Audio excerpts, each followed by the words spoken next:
Media Patel Prahlad भाई। आज इस बुलेटिन में बात होगी इंडिया गठबंधन की बड़ी बैठक की। सीडीएस जनरल अनिल चौहान के खुलासे से मोदी सरकार की बड़ी परेशानी की। देखेंगे G7 शिखर सम्मेलन को लेकर क्यों मोदी सरकार पर उठे सवाल। कैसे मध्य प्रदेश में राहुल गांधी की सक्रियता ने बढ़ाई बीजेपी की टेंशन। जानेंगे क्यों एक्टर कमल हासन पर भड़का हाईकोर्ट। और बुलेटिन के आखिर में देखेंगे जाने माने कार्टूनिस्ट इरफान की किस खबर पर पड़ी तिरछी नजर। लेकिन दिन भर की तमाम बड़ी खबरों से पहले एक नजर आज की सुर्खियों पर। चुनाव आयोग का बड़ा फैसला, शुरू करने जा रहा है नई प्रणाली। अब मतदान प्रतिशत का मिलेगा real time update. Bombay lawyers association ने सीजेआई को लिखा पत्र, जस्टिस यशवंत वर्मा के खिलाफ मुकदमा चलाने की मांग। न्यायाधीश के घर से मिली थी नोटों की बोरी। राज्यपाल आर एन रवि ने तमिलनाडु सरकार के बिलों को दी मंजूरी। सीएम स्टालिन बोले सुप्रीम कोर्ट से डर गए गवर्नर। सुप्रीम कोर्ट ने बिल रोकने को बताया था अवैध। शेयर बाजार में गिरावट, 636 अंकों की गिरावट के साथ 80,737 पर बंद हुआ सेंसेक्स, तो 174 अंकों की गिरावट के साथ 24,542 पर बंद हुआ निफ्टी। ये तो थी सुर्खियां। अब बात आज की सबसे बड़ी खबर की। ऑपरेशन सिंदूर पर सियासी घमासान थमता नहीं दिख रहा। विपक्षी दल लगातार इसे लेकर मोदी सरकार से सवाल कर रहे हैं। संसद का विशेष सत्र बुलाने की मांग कर रहे हैं, लेकिन सरकार इस पर चुप है। ऐसे में अब इंडिया गठबंधन की अहम बैठक हुई, जिसमें उन्होंने ऑपरेशन सिंदूर को लेकर अपनी रणनीति पर चर्चा की, जिसके बाद उनकी तरफ से संयुक्त बयान जारी किया गया।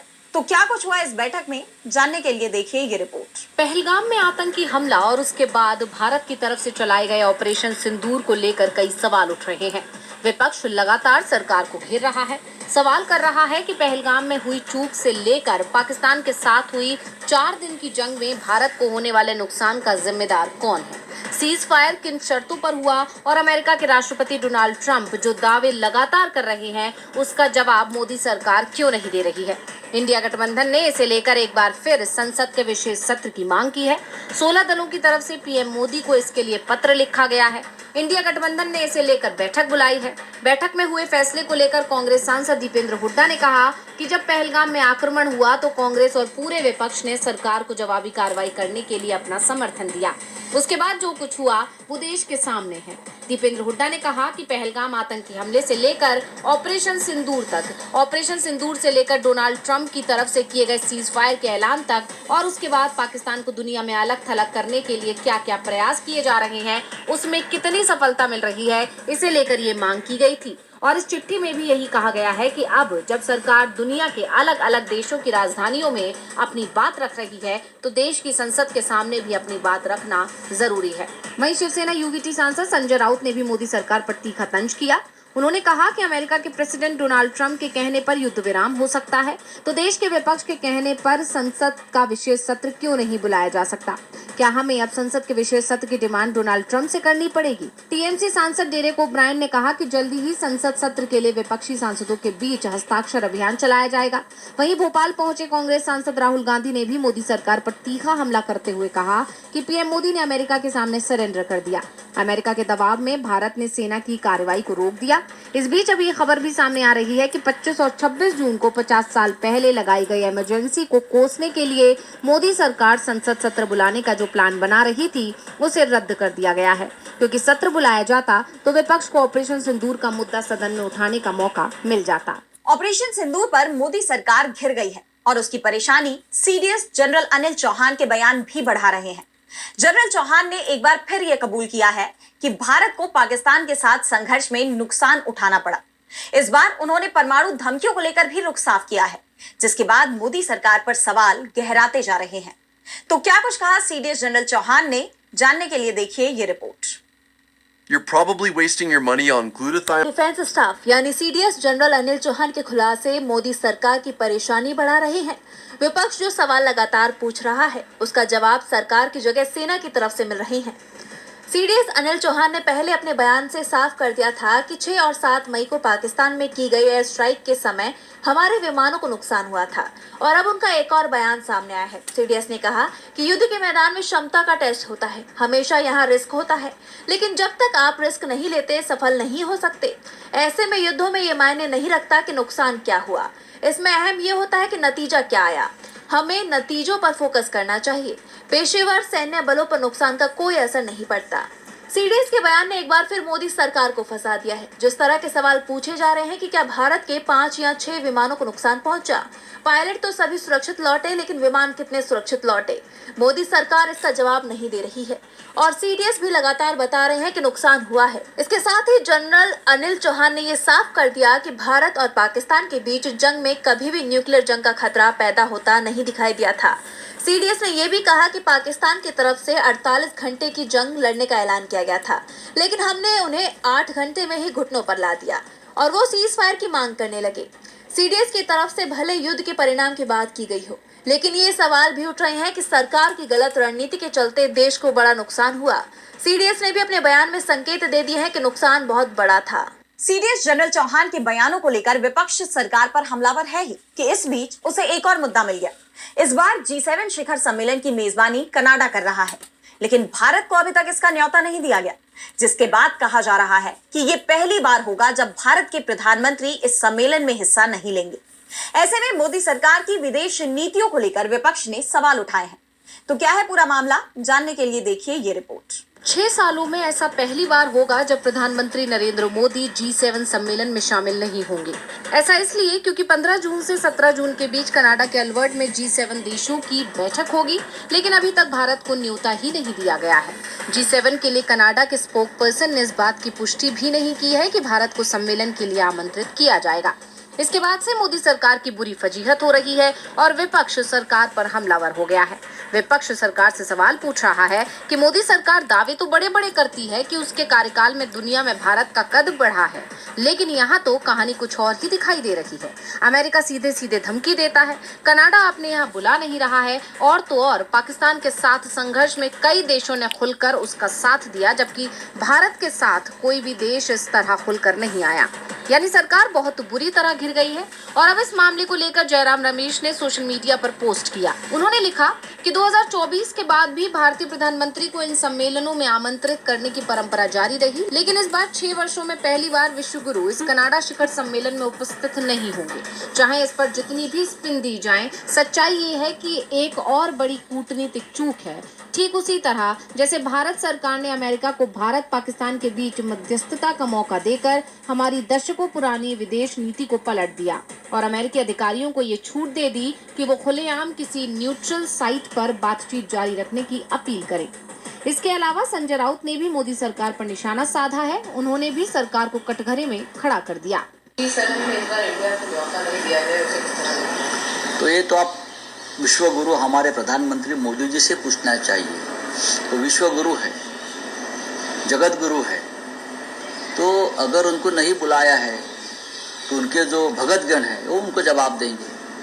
हमको तो बुरा लगा, ये देश का अपमान लगता है मुझे। भारतवर्ष का ये अपमान है कि हमको नहीं बुलाया गया। लेकिन क्यों नहीं बुलाया गया? क्या भारत की साख नीचे गिरी है? भारत के प्रधानमंत्री को कोई पूछता नहीं है? क्या है कारण, क्या है? हमारे विदेश मंत्री जो है जयशंकर जी ने बताना चाहिए हमको क्यों नहीं बुलाया। G7 में Canada, France, Germany, Italy, Japan, United kingdom और संयुक्त राज्य अमेरिका सदस्य देश हैं। इस साल समिट में यूरोपियन यूनियन और कई और देशों के शामिल होने की भी उम्मीद की जा रही है, लेकिन भारत नहीं पहुंच रहा है। इससे पहले इसी तरह का विवाद तब खड़ा हुआ था जब ट्रंप ने राष्ट्रपति बनने के बाद मोदी को मिलने का न्योता नहीं भेजा था। इस पर भी सरकार घिरी थी और अब एक बार फिर मोदी सरकार में भारत की बेइज्जती पर विपक्ष हमलावर हो गया है। भारत की इस बेइज्जती पर विपक्ष ने मोदी सरकार पर निशाना साधा है, तो फटकार कांग्रेस विधायकों को भी मिली है, और वो भी किसी और से नहीं, खुद पार्टी सांसद राहुल गांधी ने उनकी क्लास लगा दी। मध्य प्रदेश की राजधानी भोपाल में राहुल ने कांग्रेस के संगठन सृजन के कार्यक्रम में शिरकत की। उन्होंने कई बैठकें ली, कार्यकर्ताओं को संबोधित किया। राहुल के इस दौरे से बीजेपी की घबराहट बढ़ती दिख रही है। तो क्या कुछ खास रहा राहुल के इस दौरे में? किन मुद्दों पर कांग्रेस सांसद ने दिया जोर? जानने के लिए देखिए ये रिपोर्ट। कांग्रेस सांसद राहुल गांधी एक्टिव मोड में दिख रहे हैं। वो एक के बाद एक कई दौरे कर रहे हैं, जिनमें प्रमुख तौर पर बीजेपी शासित प्रदेश शामिल है। इसी कड़ी में अब राहुल मध्य प्रदेश पहुंचे, जहां उन्होंने कांग्रेस के संगठन सृजन अभियान की शुरुआत की, जिसका उद्देश्य 2028 के विधानसभा चुनावों के लिए पार्टी संगठन को मजबूत करना है। कांग्रेस सांसद ने 5 घंटे के अपने इस दौरे में 5 अहम बैठकें की। राहुल ने पार्टी की पॉलिटिकल अफेयर्स कमेटी यानी पीएसी से लेकर विधायकों तक की बैठक ली और उन्हें कड़ी फटकार भी लगाई। राहुल ने कहा कि मध्य प्रदेश में पार्टी के पास चेहरों की कमी नहीं है। मुझे 10 ऐसे नेता नजर आते हैं जो मध्य प्रदेश में नेतृत्व करने की क्षमता और सरकार बनाने का मादा रखते हैं, लेकिन पार्टी नेताओं की अनुशासनहीनता मंजूर नहीं है।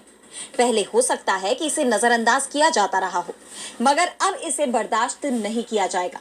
अगर कहीं कुछ गलत दिखा तो हम उसे तुरंत बदल देंगे। अब रेस का घोड़ा रेस में जाएगा और बारात का घोड़ा बारात में जाएगा। इंट्री खत्म करने और एकजुट होकर काम करने और संगठनात्मक ढांचे को सशक्त बनाने का कड़ा संदेश दिया। कांग्रेस सांसद ने कहा कि कोई भी फैसला ऊपर से नहीं थोपा जाएगा, आप सब मिलकर फैसला करें और अगर कोई बदलाव की जरूरत होगी तो हम करेंगे। राहुल ने यह भी कहा कि बीजेपी की मदद करने वाले नेताओं की पहचान की जाए और संगठन में सही व्यक्ति को सही जगह दी जाए। राहुल के रुख को देखते हुए साफ है कि वो अभी से मिशन 2028 की तैयारियों में जुट गए हैं और उनकी यह सक्रियता बीजेपी को खटकने लगी है।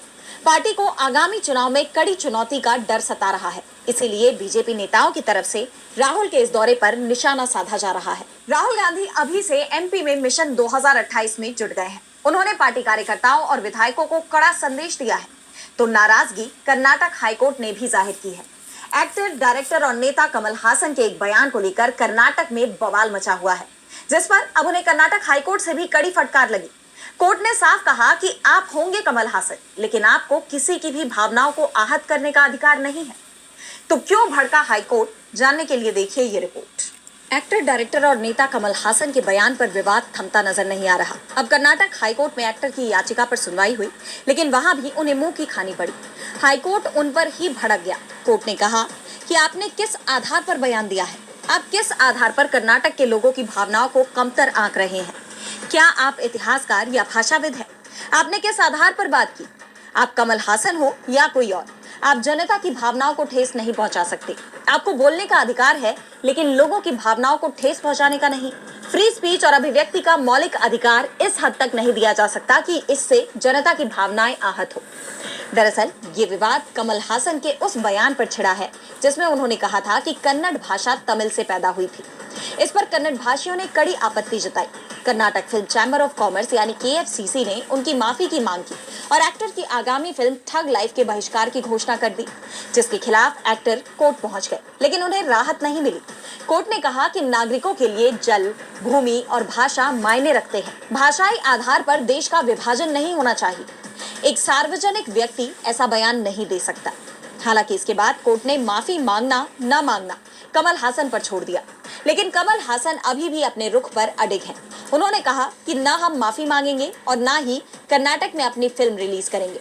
ऐसे में अब सवाल ये उठ रहे हैं कि कोर्ट उन पर आगे क्या एक्शन लेगा। कमल हासन को हाईकोर्ट से फटकार लगी तो झटका शर्मिष्ठा पनोली को भी मिला है।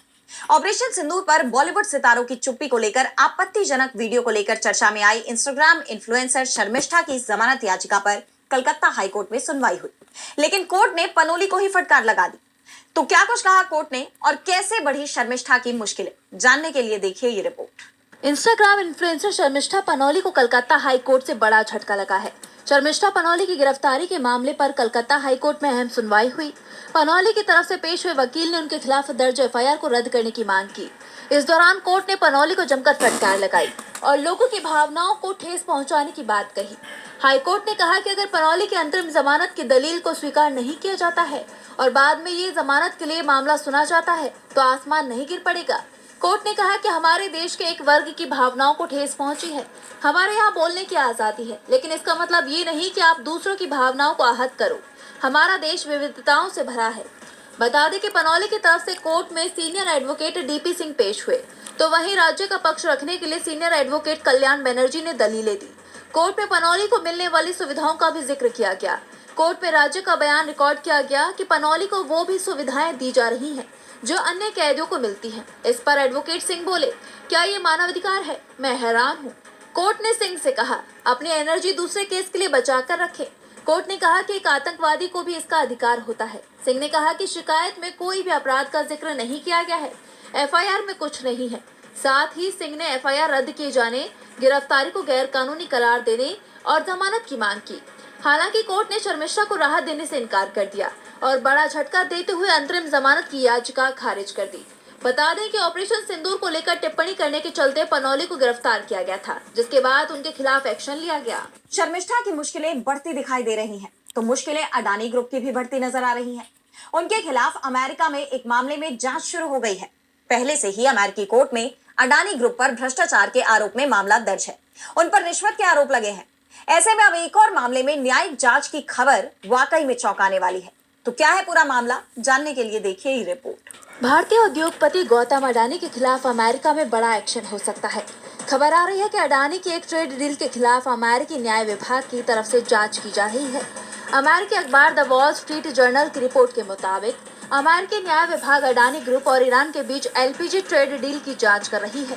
अडानी ग्रुप पर आरोप है कि अडानी ग्रुप अमेरिकी प्रतिबंधों के बावजूद ईरान से पेट्रोकेमिकल्स का इंपोर्ट कर रहा है। इस रिपोर्ट में बताया गया है कि गुजरात के मुद्रा पोर्ट और पर्शियन गल्फ दोनों के बीच यात्रा करने वाले टैंकरों में प्रतिबंधों से बचने वाले जहाजों के जैसे ही लक्षण दिखाई दिए हैं। ऐसे में अमेरिकी न्याय विभाग अडानी एंटरप्राइजेस को माल भेजने के लिए इस्तेमाल किए जाने वाले कई एलपीजी टैंकरों की गतिविधियों की समीक्षा कर रहा है। Think about how many lives your group की तरफ से इस रिपोर्ट को और इन आरोपों को पूरी तरह से गलत बताया है। अडानी ग्रुप ने बयान जारी कर कहा कि द वॉल स्ट्रीट जर्नल की कहानी पूरी तरह से गलत धारणाओं और अटकलों पर आधारित महसूस होती है। ऐसी किसी भी रिपोर्ट का दृढ़ता से खंडन किया जाता है कि अडानी समूह की संस्थाएं जानबूझकर ईरान पर अमेरिकी प्रतिबंधों का उल्लंघन कर रही हैं। इसके विपरीत कोई भी दावा न सिर्फ बदनामीपूर्ण होगा, बल्कि अडानी समूह की प्रतिष्ठा और हितों को नुकसान पहुंचाने के लिए जानबूझकर किया गया काम भी माना जाएगा। हालांकि अडानी ग्रुप ने इन दावों को खारिज कर दिया, लेकिन अडानी ग्रुप की विश्वसनीयता पर सवाल उठ रहे हैं। बता दें कि अमेरिका और ईरान के रिश्ते लंबे वक्त से काफी तनावपूर्ण हैं और डोनाल्ड ट्रंप के बतौर अमेरिकी राष्ट्रपति पहले कार्यकाल में ये दूरियां और बढ़ गई। ट्रंप ने ईरान पर कई प्रतिबंध लगाए थे। साथ ही अमेरिका ने यह भी साफ कर दिया कि जो भी देश ईरान के साथ व्यापार करेंगे उनके खिलाफ कड़ा एक्शन लिया जाएगा। और बुलेटिन के आखिर में देखेंगे जाने माने कार्टूनिस्ट इरफान की किस खबर पर पड़ी तिरछी नजर।